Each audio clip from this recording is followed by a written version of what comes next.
بابا بابا بابا بابا ماما اشتري بابا فاهم. الواد اكيد مش هياخد باله ان انا هنا.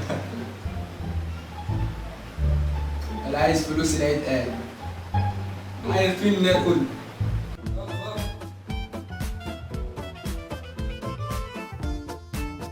اخيرا مش هيكون النهارده.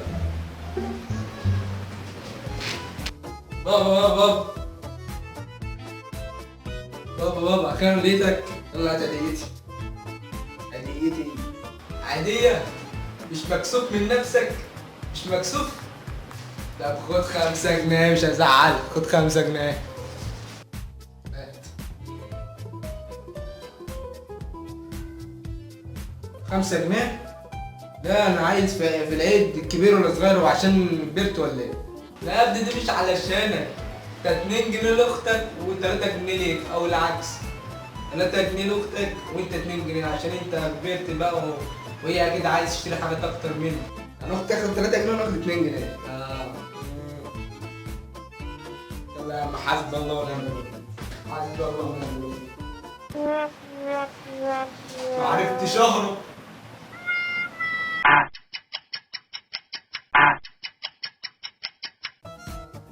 بابا يا ابني والله لعبت على ايدك. عايز ايه؟ اشتري لعبه ولا اجيب اكل؟ لا اكل طبعا عشان اني جعان. ايه؟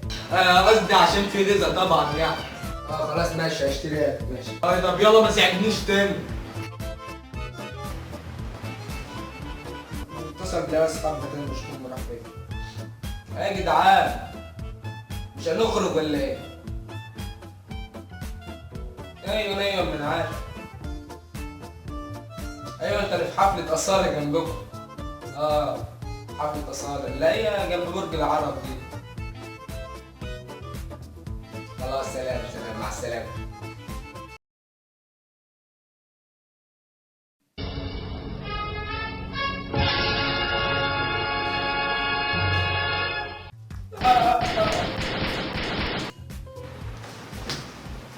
لا المرة دي عامل حسابي.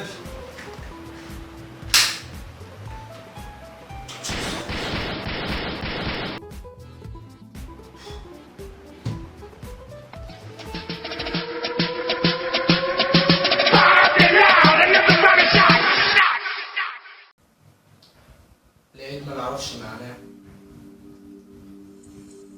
إلا لما كنا صغيرين.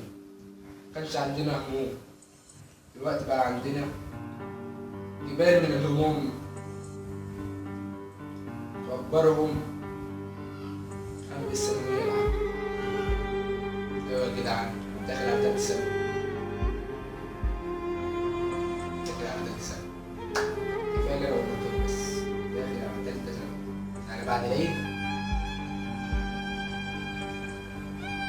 خلاص بقى معادش في لعب ولا هزار ولا حاجة من دي. رب يكون الفيديو عجبكم. لو انتوا أول مرة تشوفونا اشتركوا في القناة واعملوا إعجاب وسبسكرايب.